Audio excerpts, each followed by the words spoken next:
बिस्मिल्लाहिर्रहमानिर्रहीम। अस्सलाम वालेकुम नाज़रीन, मैं हूं नदीम और आप देख रहे हैं आई मस्ट नो।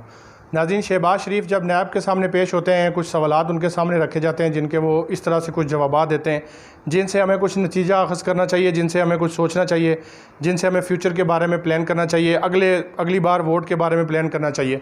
नाज़रीन, शहबाज शरीफ से जब कहा गया कि आपके बेटे सलमान शहबाज और आपकी बीवियां जो हैं उनके अकाउंट्स में टीटीज़ आती रही हैं, किक बैक्स के पैसे जमा होते रहे हैं, किक बैक के पैसे जो हैं वो ट्रांजैक्शंस उनकी होती रही हैं, तो आप इस बारे में क्या कहते हैं? तो शहबाज शरीफ सबसे पहले तो ये बात मान लेते हैं, जब उनको डिटेल्स उनके सामने रखी जाती हैं, प्रूफ्स उनके सामने रखे जाते हैं, तो ये बात मानते हैं कि हाँ जी, ये तो करप्शन है, ये तो गलत हुआ है, ऐसे नहीं होना चाहिए था। लेकिन उसके साथ ही वो ये जवाब देते हैं कि मेरा बेटों से और मेरी बीवियों से इस मामले में कोई तल्लुक़ नहीं है, उन्होंने अगर करप्शन किया तो आप ये सवालात उनसे करें। तो एक बंदा जिसने 10 साल से जो बराबर चीफ़ मिनिस्टर ऑफ पंजाब रहा हो, अवाम का खादम रहा हो, वो अपनी औलाद के बारे में ये नैब के सामने जब करप्शन खुलती है उनकी, जब उनकी चोरी से पकड़ी जाती है, तो वो अपनी औलाद और अपनी जो ज़ौजा हैं उनके बारे में वो ये बताते हैं कि मेरा उनसे कोई तल्लुक़ नहीं है, आप उनसे ख़ुद पूछें। तो वो अवाम के कितने हमदर्द, कितने वो दर्द रखने वाले हो सकते हैं अवाम के, तो इस बात के ऊपर सोचना चाहिए। तो मेरा तो सिर्फ एक ही मैसेज है शहबाज शरीफ साहब को इस जवाब के बाद कि कुछ शर्म होती है, कुछ हया होती है। तो बंदे को कम से कम इतनी शर्म होनी चाहिए कि बंदा अपनी औलाद और अपनी बेगम के बारे में बता दे, उनके जो उन्होंने करप्शन किया उसके हवाले से उनका जवाब दे। लेकिन नैब ने उनको रियलाइज़ करवाया कि पिछली दफ़ा तो आपने कहा था जी कि मुझे सवालनामा दे दें, हम आपको जवाब दे देंगे, मैं जवाब दे दूंगा अपनी बेटों की तरफ से और अपनी बेगमात की तरफ से, तो अब आप तो कुछ और कह रहे हैं। तो वो खैर इनकारी हो गए, उन्होंने कहा जी कि वो उनसे पूछें, वही जवाब देंगे। फिर उसके बाद जो नैब के अंदर जो कैमरा लगा हुआ था, जो रिकॉर्डिंग के लिए, जो रिकॉर्ड का हिस्सा बनाने के लिए वीडियो बनाई जाती है, उसके ऊपर काफ़ी इतराज़ात किए। तो ये दो बातें आप याद रख लें। शाहिद खाकान, हमने अपनी पहली वीडियोज़, इससे पहले वीडियोज़ में हमने आपसे डिटेल में डिस्कस किया था कि नून लीग किस तरह धड़ू में है, किस तरह बटी हुई है। एक ग्रुप जो शहबाज शरीफ को सपोर्ट करता है और एक वो ग्रुप जो नवाज शरीफ को सपोर्ट करता है। लेकिन इस जो एंट्री हुई है शहबाज शरीफ की नैब के अंदर, उससे पहले जो नून लीग के रहनुमा और ख़ास तौर पे शाहिद खाकान अब्बासी ने एक मीडिया टॉक में वाज़ह तौर पे कहा था कि जी नैब के अंदर जो प्रोसीडिंग्स होती हैं, जो क्वेश्चन आंसर्स होते हैं, जो ड्रामा लगा हुआ है, वो लाइव दिखाना चाहिए, सारों को पता चलना चाहिए। तो मैं आपको एक बात वाज़ह बता दूं कि नून लीग, जो लोग अपनी सियासत बचाना चाहते हैं, जो अपनी सियासत करना चाहते हैं, वो इस नुक्ते पे पहुंच गए हैं कि शहबाज शरीफ को चाहे लटका दें, चाहे बांध दें, चाहे गिरफ़्तार कर लें, जो मर्ज़ी करें। वो चाहते हैं कि शहबाज शरीफ रास्ते से हटे और हमारी सियासत जो है वो आगे चले, क्योंकि शहबाज शरीफ और नवाज शरीफ की करप्शन की वजह से जो नून लीग के बाकी सियासतदान हैं जिन्होंने सियासत करनी है, नून लीग के नाम पे ही सही लेकिन सियासत करनी है, उनकी सियासत एक तरह से रुकी हुई है। वो तज़ल्ज़ुल का शिकार हैं कि हम क्या करें, हम अपने लीडरान को बचाएं या हलकों में जाके लोगों की खिदमत करें, लोगों से वोट के ऊपर बात करें। तो हर आए दिन इनके ऊपर करप्शन के इल्ज़ामात हैं, आए दिन ये नैब में पेश होते हैं, आए दिन ये नून लीग के रहनुमा बैठते हैं और अपने लीडरान को डिफेंड करते हैं। तो इस चीज़ से वो अब आवाज़ार हैं कि जो भी होना है अब हो, एक साइड पे हो मामला। और वो भी मुझे ये लगता है कि वो लाइव दिखाने का इसलिए कह रहे थे कि सारी दुनिया को पता चले कि ये लोग करप्ट हैं। हमारी जो सियासत है, जो नून लीग के बाकी लीडरान हैं, उनकी जो सियासत है वो बिल्कुल अपनी जगह ठीक है, हम लोग सही हैं, हम लोग जो कर रहे हैं वो बिल्कुल सही था, इन लोगों ने जो है वो करप्शन किया और इनको पकड़ा जाए। खैर, ये हो गई दूसरी बात। इसके ऊपर भी कुछ शर्म होती है, कुछ हया होती है। नाज़रीन, इसके अलावा हम अगली जो बात करते हैं उसके हवाले से हम आपको बताते चलें कि शहबाज शरीफ ने एक बड़ी ज़बरदस्त बात की जब उनसे पूछा गया कि आपके पास जो आमदन से ज़्यादा असासाजात हैं उनके बारे में आप हमें बताएं, आपके पास कैसे इनकम आती है। तो शहबाज शरीफ ऑलरेडी ये बात बता चुके हुए थे नैब को इससे पहले भी कि जी मेरे पास 10 भैंसें हैं, मैं उनका दूध बेचता हूँ, तो मेरे पास जो है वो ख़र्चा निकल आता है।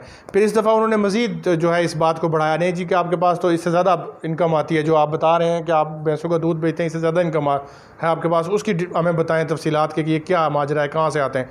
तो जनाब शहबाज शरीफ साहब ने बड़े तगड़े तरीके से उनको बताया जी कि मैं सिर्फ भैंसें नहीं, मेरे पास भैंसें नहीं हैं, मैं उनका दूध नहीं बेचता हूँ, बल्कि मैं कट्टे भी बेचता हूँ, मेरे पास मैंने मुर्गियाँ रखी हुई हैं, मैं मुर्गियों का कारोबार करता हूँ, मैं मुर्गियाँ बेचता हूँ, मैं अंडे बेचता हूँ।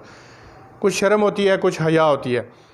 आपको याद होगा इमरान खान ने जब शुरू में पार्लियामेंट में स्पीच की और लोगों को ये बताया, लोगों में अवेयरनेस जगाई के देखें हम ज़ाहिर है ज़रूरी नहीं कि गवर्नमेंट इतने सारे लोगों को, बेरोज़गार लोगों को रोज़गार मुहैया कर सके, उनकी नौकरी का बंदोबस्त कर सके, और वो भी है उस वक्त जब मुल्क करप्शन की वजह से, इन लुटेरों की वजह से जो हम लोग IMF से कर्ज़ा लेते रहे, बाकी ममालिक से कर्ज़ा लेते रहे, उसका भी कोई पता नहीं वो कहाँ इन्वेस्ट हुआ, उससे क्या हमने हासिल किया, सिर्फ पैसे चढ़ गए और आने वाले लोगों ने उसको अदा करना है। तो हमें छोटे छोटे कारोबार करने चाहिए, कुछ ऐसे मामलात करने चाहिए कि घर का ख़र्चा कम अज़ कम, घर का किचन चल सके। तो उन्होंने ज़िक्र किया था कि मेरा मशवरा ये है कि मत भूलें कि हम मुर्गियाँ और अंडे भी घर में मुर्गियां पाल के उनके अंडे बेच के भी अपने दिन का गुजारा कर सकते हैं। तो इस बात के ऊपर पार्लियामेंट में बड़ा तमस्खर बनाया गया। खुर्रम दस्तगीर तो जैसे उन्होंने बाहर आके मीडिया के ऊपर ऐसी स्पीच की, इवन पार्लियामेंट के अंदर भी कहा कि इमरान खान को इस्तीफ़ा दे देना चाहिए, इनके पास कोई विजन नहीं है, ये तो मुर्गियों और अंडों की बात करते हैं। तो खुर्रम दस्तगीर साहब, कुछ शर्म होती है, कुछ हया होती है। आप कुछ कह रहे हैं, आपके जो लीडरान हैं जिनके पीछे आपने नीयत कर रखी है अपनी सियासत की, जिनकी सुन्नत के ऊपर आप अमल करते हैं, वो तो नैब के अंदर जब उनकी करप्शन पकड़ी जाती है वो तो ये कहते हैं कि हम तो मुर्गियाँ और अंडे पालते हैं और उनसे अपना ख़र्चा निकालते हैं। और वो ख़र्चा भी कितना, अरबों रुपए का। ये तो कुछ भी नहीं जो नैब के सामने आया। इसके अलावा जो आपके पास अरबों खरबों रुपए हैं, उसकी जब आप बात करें तो ये अगर मुर्गियों और अंडों से वो अरबों खरबों रुपए जमा कर सकते हैं तो क्या एक घर का खर्चा नहीं चल सकता मुर्गियों और अंडों से?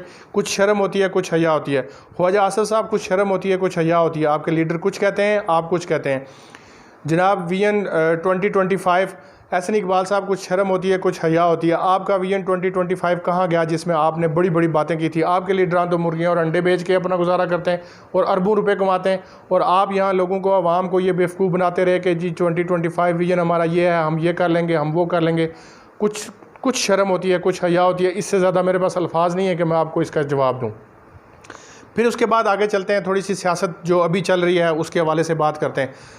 कल रात प्रोग्राम में राना सनाउल्लाह बैठे हुए थे नदीम मलिक साहब के प्रोग्राम में, समा TV के ऊपर। उनसे पूछा गया, उनसे 2-3 सवालात पूछे गए, बड़े इंटरेस्टिंग सवालात और बड़े इंटरेस्टिंग जवाबात उन्होंने जो दिए। उन्होंने बात ये की, उनसे पूछा गया, एक PTI के पार्टिसिपेंट बैठे हुए थे प्रोग्राम के अंदर, उनसे पूछा गया कि राना साहब आप हमें ये बताएं कि आसिफ जरदारी करप्ट हैं कि नहीं। तो राना सनाउल्लाह साहब ने आगे से ये जवाब दिया कि जब तक उनके ऊपर कोई करप्शन साबित नहीं हो सकती, मैं कुछ नहीं कह सकता कि वो करप्ट हैं कि नहीं।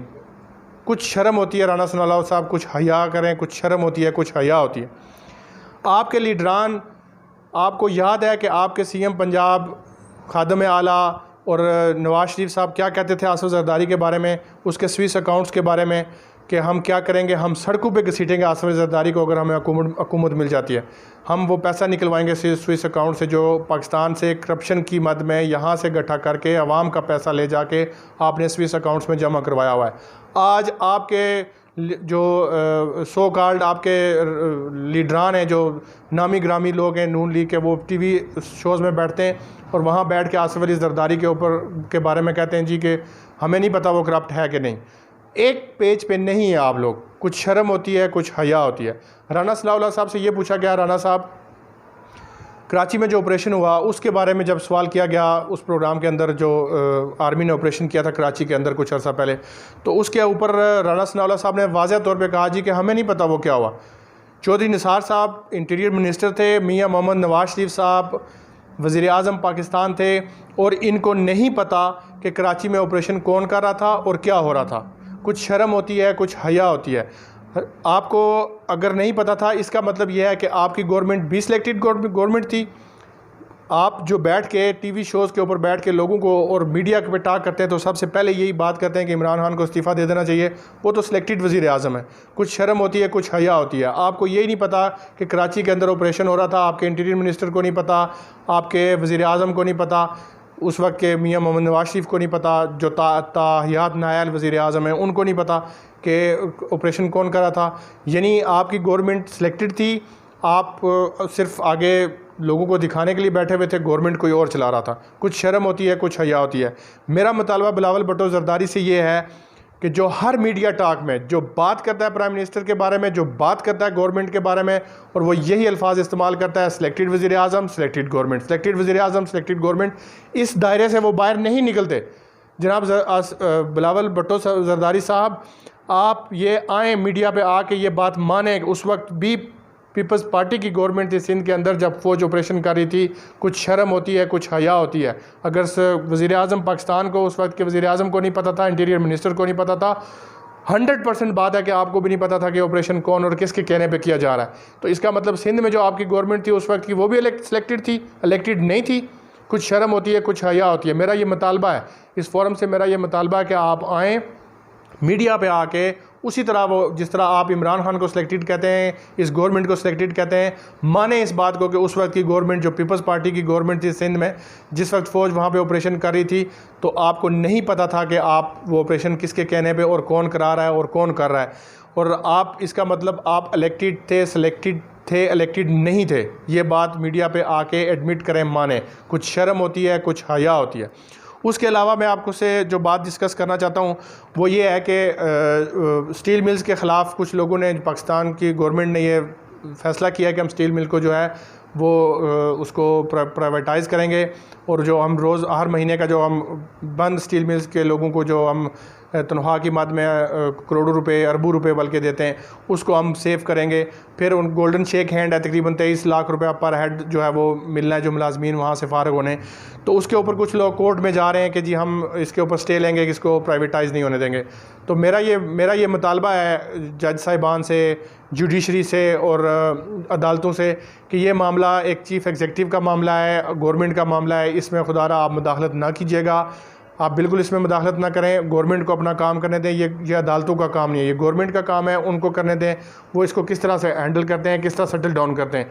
तो एक ये मुतालबा है मेरा इस फोरम से कि इस हवाले से भी जो है वो कुछ ऐसा होना चाहिए कि हर चीज़ में जो है वो अदलिया घुस ना जाए, हर चीज़ में अदलिया अपना किरदार अदा ना करे, बल्कि पटिशन अगर कोई दाखिल करता है तो उसको ये कह के कि ये गवर्नमेंट का मामला है, इसमें अदालतों का मामला नहीं है, ये अदालतें इस पर कुछ नहीं कर सकती, एग्जीक्यूटिव ये काम कर सकता है, चीफ़ एग्जीक्यूटिव, मुल्क का चीफ़ एग्जीक्यूटिव, तो उनको ये उनके सुपुर्द ही रहने दिया जाए मामला। फिर उसके बाद एक बड़ा अहम मामला है, शुगर माफिया ने जो कमीशन बना था, जो वफाकी हुकूमत ने कमीशन बनाया था इमरान खान साहब के कहने पे कि इनके ख़िलाफ़ तहकीकात की जाए। ये जो शुगर माफिया ने ये जो सारा सब्सिडी का मामला, और फिर गन्ने की काश्त के दौरान जब क्रशिंग सीज़न था उस वक्त जब गन्ना ख़रीदा गया तो गवर्नमेंट से ज़्यादा पैसे बता के किसान को कम पैसे दिए गए। ये सारा जो मामला है, इस सारे मामले के ऊपर भी जो पाकिस्तान शुगर मिल एसोसिएशन है उन्होंने अदालत जाने का फ़ैसला किया है, और अदालत में जाके ये मौक़िफ़ अपनाने का फ़ैसला किया है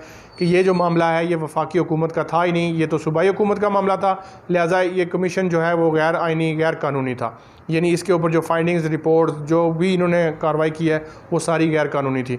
तो इसमें जनाब जहांगीर तरीन साहब भी शामिल हैं। तो मैं बड़ी रिस्पेक्ट करता हूँ जहांगीर तरीन साहब की एज ए पॉलिटिशियन, और बड़ा अहम रोल है पीटीआई की गवर्नमेंट खड़े करने में और इमरान खान की सपोर्ट करने में।